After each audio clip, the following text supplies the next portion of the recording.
नमस्कार, आप देख रहे हैं जानिस्पर, आपके साथ में आंचल श्रीवास्तव। आज हम आपको लेकर चलते हैं उत्तर प्रदेश के मुरादाबाद, जहां राजनीति का एक अनोखा और दिलचस्प नजारा देखने को मिल रहा है। आमतौर पर नेताजी बड़े बड़े काफिलों में गांव का दौरा करते हैं, गाड़ियों की कतारें होती हैं और भीड़ जुटाने के लिए तैयारियां। लेकिन यहाँ कहानी कुछ अलग है, बहुत अलग। एक विधायक, वो भी तीसरी बार के विधायक, साइकिल पर गांवों की पगडंडियों से गुजरता हुआ, लोगों के दरवाजे पर रुकता हुआ और हाथ में चुनावी कागजात। जी हाँ, बात हो रही है समाजवादी पार्टी के बिलारी से विधायक हाजी मोहम्मद फहीम अहमद की, जो इन दिनों अपने पूरे इलाके में सिर्फ एक मकसद लिए घूम रहे हैं, लोगों को एसआईआर के लिए जागरूक करना।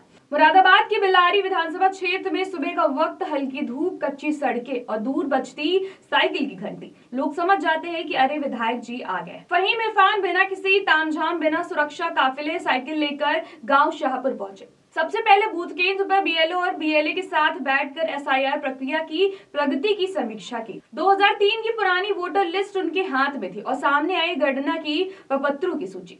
वो पूछते हैं कि कितने फॉर्म बांटे गए, कितने वापस आए और कौन कौन से घरों में दिक्कतें हैं। बीएलओ केपी सिंह बताते हैं कि साहब सारे प्रपत्र दिए जा चुके हैं, वापस लेने का काम जारी है। इसके बाद शुरू हुआ घर घर जाकर जागरूकता का अभियान। साइकिल से चलते हुए विधायक हर घर पर रुकते हैं, लोगों से कहते हैं भाइयों 9 दिसंबर से पहले अपना फॉर्म भरकर बीएलओ को जरूर दे दीजिए। वोट सिर्फ अधिकार नहीं, जवाबदारी भी है। तो आइए आपको सुनाते हैं कि फहीम इरफान ने क्या कुछ कहा। जो प्रदेश में एसआईआर का ये जो चल रहा है इस टाइम, इसमें हम लोगों ने अपनी 30 विधानसभा बिलारी के सभी बूथों पर अपने बीएलए बना दिए हैं, जिनका कोऑर्डिनेशन बीएलओ से करा दिया गया है। तो मैं ये बताना चाहता हूं, एक तरीके से ये एनआरसी का प्रथम चरण है। तो कोई भी बिल्कुल परेशान ना हो लोग, इसका तरीका जागरूकता है। जागरूकता से ही हम लोग इस पूरे एसआईआर को कर जाएंगे। बिल्कुल परेशान होने की कोई जरूरत नहीं है। हमारी टीमें लगातार पूरी विधानसभा में काम कर रही हैं। हमने अपना कंट्रोल रूम तहसील के बराबर में एमआई हाउस विधायक निवास पर बना रखा है। जिसको कोई भी परेशानी आती है, किसी के कागज में कोई दिक्कत आती है, वो हमें बताए, हम उसको सॉल्यूशन देंगे। और एक बात और कहूंगा, बिल्कुल भी जरा भी असमंजस में पड़ने की कोई जरूरत नहीं है। हर एक वोटर को अपना एसआईआर कराना है, अपने फॉर्म भरने हैं और फॉर्म भरने के बाद इसमें जो भी दस्तावेज की जरूरत है उसको इंतजाम करना है। बस जागरूक रहना है और जागरूक रहते हुए हम एसआईआर को मुकम्मल कर देंगे। आपके साथ हैं, पूरा सहयोग हमारा आप सबके साथ है। हम लगातार फील्ड में हैं, लगातार लोगों के बीच में हैं। अभी हम लोग जिस गांव में बैठे हैं, ये मोहम्मद इब्राहिमपुर गांव है। मैं बीएलए को और बीएलओ साहब को सबको मुबारकबाद पेश करूंगा। लगभग 65% यहाँ पर जो है इन लोगों ने दस्तावेजों को और पेपर्स को और फॉर्म को फिल कर दिया है और उसको रजिस्टर्ड भी कर दिया है और 20% लगभग पाइपलाइन है।